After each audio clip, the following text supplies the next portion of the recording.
facts that brought the world to the present moment, if the world was eternal, have to extend back forever. Yeah. Would that be a reasonable thing to say?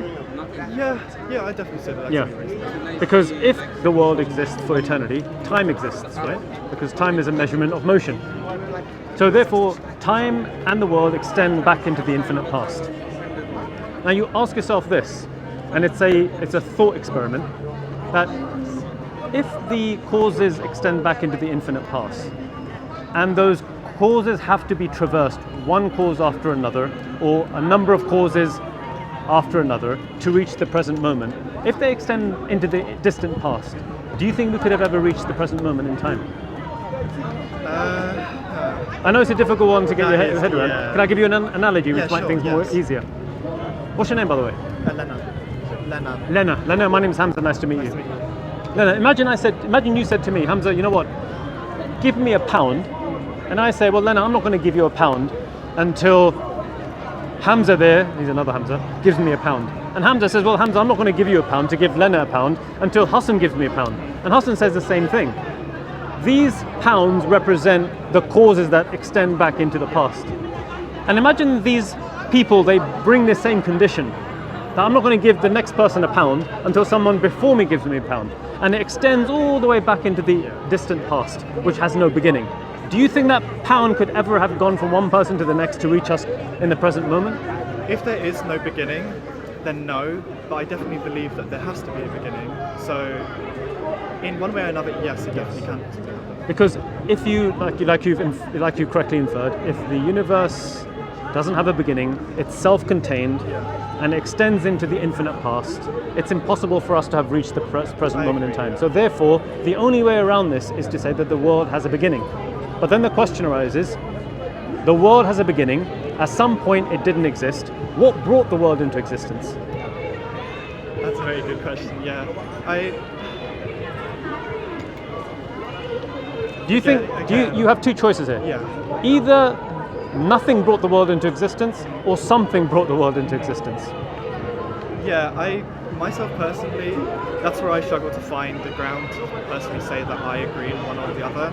I wouldn't be, I love learning about stuff. I wouldn't be opposed to, understand from both sides. Yeah. But I personally don't know, so I can't really comment. Okay. But I definitely would, it would give me a lot of clarity. Yeah. So look, something did. can we go through the two choices, that either nothing brought the universe into existence or something brought the universe into existence? Nothingness, would you agree, is the absence of energy, power, volition, the absence of all things, right? So we're not talking about what some atheists like Lawrence Krauss claim is nothingness, which is a vacuum. And when we get them to define what a vacuum is, we find out, well, it's not really a vacuum, it's actually energy that's bubbling away. So there's something there. You can't describe that as absolutely nothing. Yeah, I do agree with that, yeah. So absolutely nothing has no potential. There's no way that nothingness can suddenly decide that at this point the world begins. So something has to have brought the world into existence. Now this something, ask yourself, what qualities would this something necessarily have?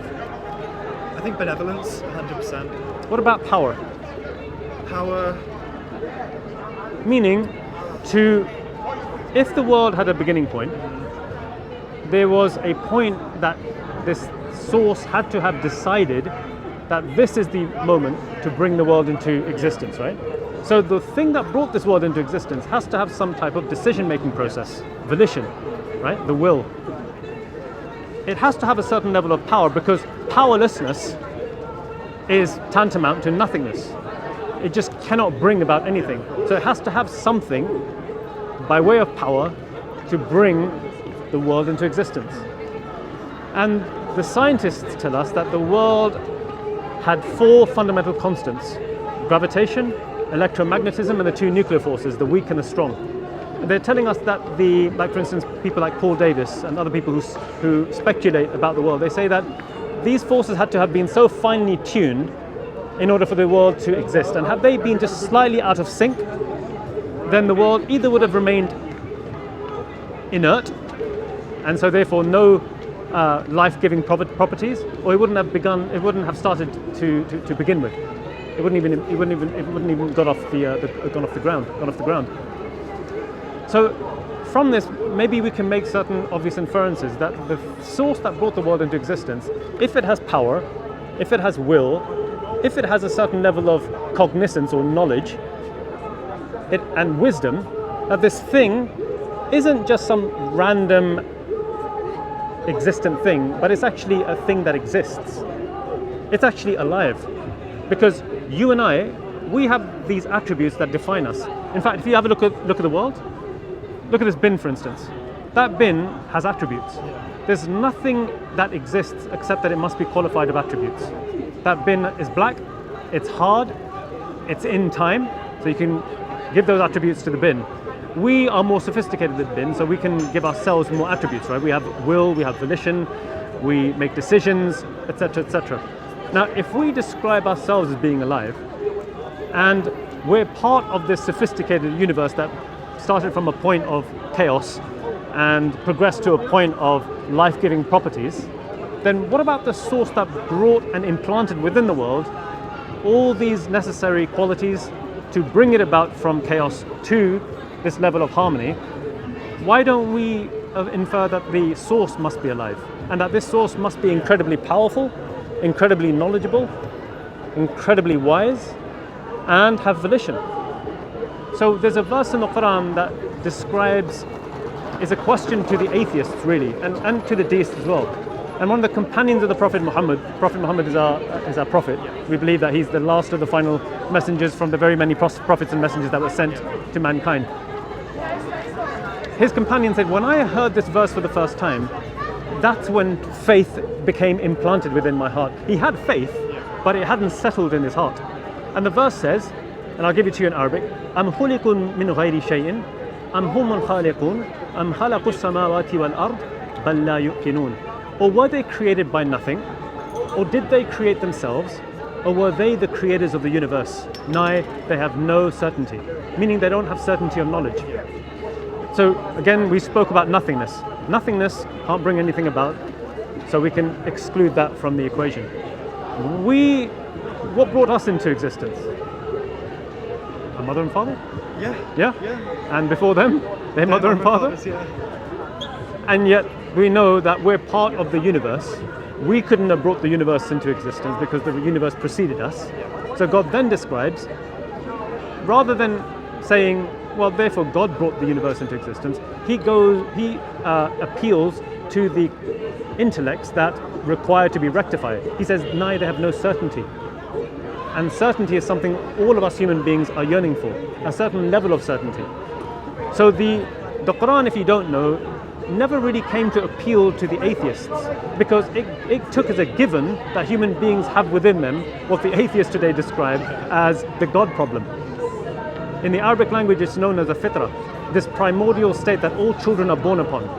And as they become older, if their natural inclination isn't corrupted, they'll have a natural belief in the transcendent, this sort of pull, like a true north, right? The North Star, that type of thing. It pulls human beings. So when the atheist, for instance, is on that plane, and that plane is going down, and the pilot says, guys, brace yourselves, I promise you that atheist is going to be looking up naturally and saying, if you're out there, help me. Because it's a natural instinct within human beings to look up. And some of our scholars, they said that this natural inclination to look up is a proof of God. And it reminds me of a funny thing that I recently came across in the internet, where the atheist asking for proof of God is like the fish swimming in the ocean asking for evidence of H2O. Yeah. Because we are an evidence of a source outside of ourselves. So in the Quran, God never really came to convince the atheist. All God says in the Quran is, "Afillahi shak." Is there any doubt? Fatir as-samawati wal ard, in the originator of the universe? There can't be any doubt, because if there is, you have to then grasp with the mind-blowing imponderables about, well, what if there's no God, no source, the world is either eternal or the world never existed. But we know the world does exist, so we have to face that question. So this is how the Quran, the Prophet Muhammad and Islam came to satisfy the curiosities of mankind regarding belief in God. And once we recognize that there is a source, we ask ourselves, well, did this source communicate with us, or did it just allow us to just randomly do whatever we want? It's definitely communicated with us. I 100% that I do believe that there is certain things that have happened. And I mean, again, it's, for example, with the Quran and just any other like religious beliefs and stuff, there has been moments, and I would love to believe in that so much. Like it definitely brings people a lot of power, and I do like that a lot in the world. A lot of people sometimes feel as though they're waiting for the apple to fall on their head. You know, that big booming voice from the heavens, that finger, right? But the question then arises, well, how are you looking at this source? And what position are you as a very insignificant, small, fallible human being who doesn't have complete knowledge of the world? How are you dictating what the purpose is in life? And oftentimes people are looking for religion like ice cream, their favorite flavor of the week. But religion, as some of our scholars have said in regards to analogy, is like medicine. Medicine is taken when a person recognizes that they're ill, and even if the medicine may cause some difficulties, they do it because they owe it to themselves and their loved ones to become better. So cancer, for instance, it's a severe solution, but it's better than dying unless you have a death wish. So if you love yourself and you love your friends and you owe it to them and you owe it to yourselves, then you would want to become better, because life is a precious thing. So religion is not about whether you get God to follow you, but whether you should be following the source, knowing that that source brought you and everything else into existence, and you owe it some gratitude. So often God juxtaposes the rights that we have towards our mother and father to his rights. So there's a verse in the Quran which is often described as the Prophet's final will. And you know, when someone writes a will, it's usually they speak about the most important things. You know, when I die, my dog, make sure it's looked after, give this so much money to my daughter and my son, and so on and so forth. My property, split it up. The Prophet Muhammad's will was as follows, and it's in chapter 7 of the Quran. It says, "Let me recite unto you what your Lord has forbidden you from, that you do not associate any partners in his worship." Meaning that God has given us a way to say thanks to him. He's communicated with certain individuals within the long saga, and those human beings have been purified with evidences, given evidences, so that they may convince human beings that there is a purpose in life, and there are consequences to this. That human beings, we recognize rights amongst ourselves, right? We know that if there weren't laws in the world, people would just tear themselves apart. But we have those are the laws outside of ourselves. We have instinctual laws within ourselves. Like when you come together with your partner, you know that if you lie and steal, that's not going to be very conducive.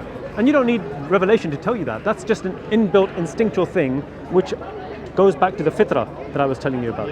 That human beings just have this primordial state of recognizing the truth. So whether you're living in the middle of the jungle as a primitive tribe, whether you're in the most advanced civilizations, all human beings, they know they have to come together to work together towards a purpose. So we recognize rights amongst ourselves. How about the one that brought all of us into existence, gave us this ability to love, to feel, to have mercy, to be angry? Doesn't that have a right over us? That it just allowed us to just live our life based upon our own caprice, our own idea? No, there has to be a purpose, because the sum of the parts make up the whole. If the very smallest things, like the gluons and the muons, if they make up collectively the world, and we all together collectively make up the human beings as a collective, then it stands to reason that the one that brought all of this into existence brought us about for a purpose.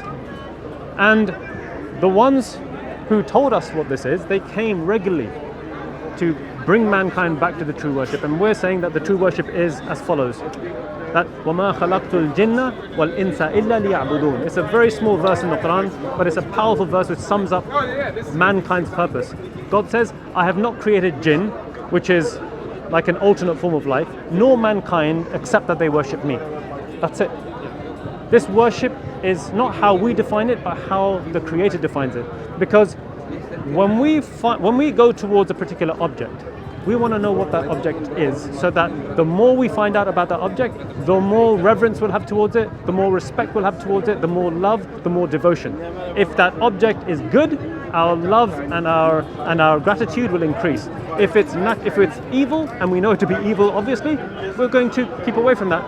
So God describes himself in the Quran through his various attributes. He describes himself as the one who's extremely merciful. He describes himself as the just. He describes himself as the loving. He describes himself as the one who also punishes.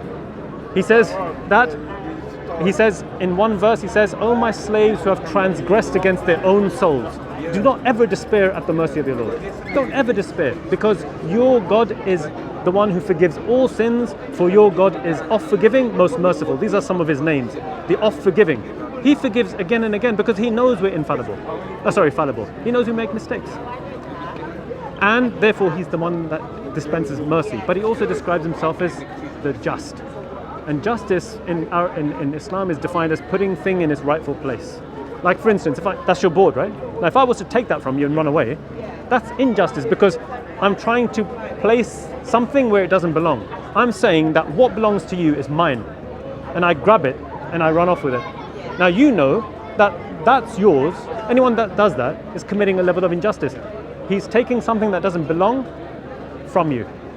So Islam talks about the justice, and it says, he says that declare unto my slaves that indeed I am the oft-forgiving, most merciful, but my punishment, it is the severest of all punishments. Because if we die and we have a purpose, then if God is telling us that the one who created you the first time can bring you about the second time, and that is easy for him, and he's saying that there will be a day of judgment, that human beings will be held to account, because if this being is the one that has these attributes that I told you about, and he elaborates on those attributes, that he's not just knowledgeable, he's not just wise, he doesn't just have a will, he's not just powerful, but he's just, and justice entails that he will separate the good from the bad.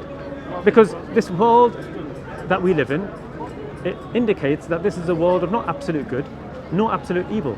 It's a world of both good and evil. And that is from God's wisdom. Why? God answers the question in the Quran. He says that he who created death and life so that he may test which of you are best in deeds. Imagine this world was just pure good. Could justice ever be implemented? No. Imagine it was just light, no concept of darkness, right? So God says in the Quran that he has created everything in pairs so that they may reflect. Why is he saying they may reflect? Because the creator of pairs, good and evil, light and darkness, he's telling us that the one who created the pairs must be singular. So once we recognize that the world itself is created in pairs and it's necessarily dependent upon the source has to be one. And it requires nothing from us, but we require something from it. So all of these questions are answered in the Quran in regards to our purpose in life. And I would say that the answers that the Quran gives, if people were to reflect deeply, they would find that these are compatible with their intellect, compatible with their heart. So God says that he created death and life so that he may test which of you are best in deeds. And then he warns, he says, that indeed you will be tested by loss of life, by famine, right? And you will find that you will lose your wealth, you will lose family members, and you will lose your crops. But then he says, وَبَشِّرِ الصَّابِرِينَ. But glad tidings are for the people who have patience, because patience is an incredible quality. We're going to go through life, and oftentimes when people don't know what the greater concept of what life is all about, they fall into despair. But imagine you recognize that God brought all of this into existence. The world is a world of good and evil. The world is where we are invariably going to be tested. But the verse continues, 2 verses later, God says that those who have patience are the ones who say that indeed from God we have come and to God we shall return. In other words, nothing belongs to us. Nothing belongs to us. We may think it belongs to us. Oh, my children, they belong to me, they belong to me. They don't. They could be taken away at any time, right? But once you recognize that nothing belongs to you, you've submitted yourself. And that's the meaning of Muslim. The one who submits his will to the will of God. So let me just break it down and give you the 6 articles of faith.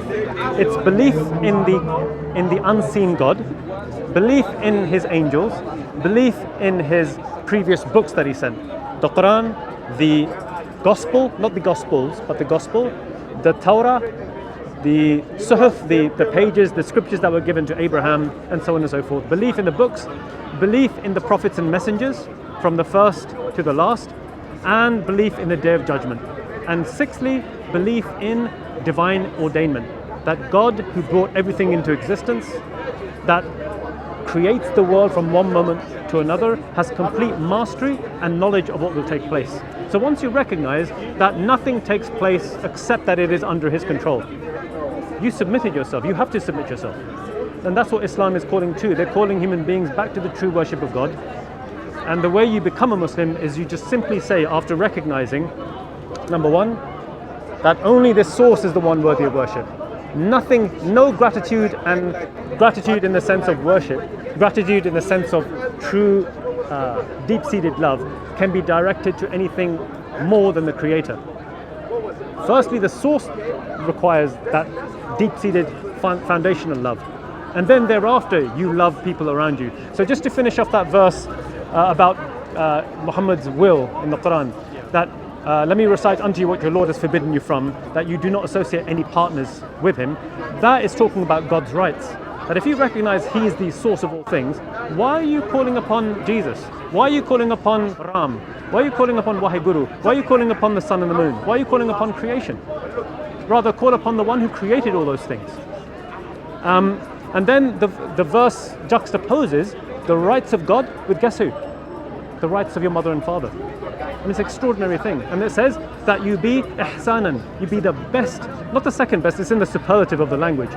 You have to be the best that you can be. And in another part of the Quran, God says, when one of them or both of them reach old age, extend a wing of humility over them and don't say uff.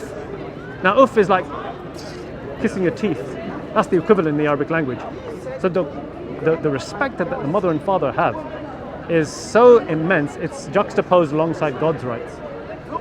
So Islam, if you were to sum up what Islam is all about, it's the implementation of rights.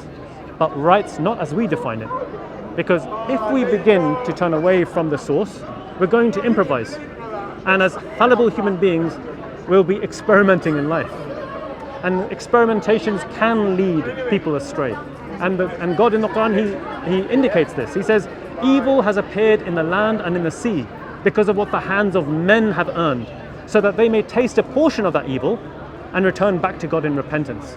So the evil that we see amongst us, it's only because we're doing things that God hasn't commanded. God never told us to throw our mother and father into the old people's home when we have the ability to be able to look after them. God never told us to be rude to them. God never told us to be rude to our neighbors. He told us to look out beyond ourselves, to recognize rights amongst ourselves, and to recognize that God has defined how to live life. So there's a verse in the Quran where God says that we have revealed to you a book which is an exposition of all necessary things. It is a mercy, it is a guidance, and it is glad tidings for those who believe. So the qualification here is you have to believe, because it's only the one who believes and submits himself that will acquire the mercy and the mercy of your Lord. And then the verse continues, truly God, he commands to all that is just, and he commands to righteous actions, and that you enjoin this upon yourselves, and he never commands to evil, injustice and oppression. And this is what he has enjoined upon you, so that you may become righteous. So this is essentially what the Quran teaches. It teaches establishment of rights as God has defined it. And God assures you, he says, truly in the remembrance of their Lord will hearts find rest.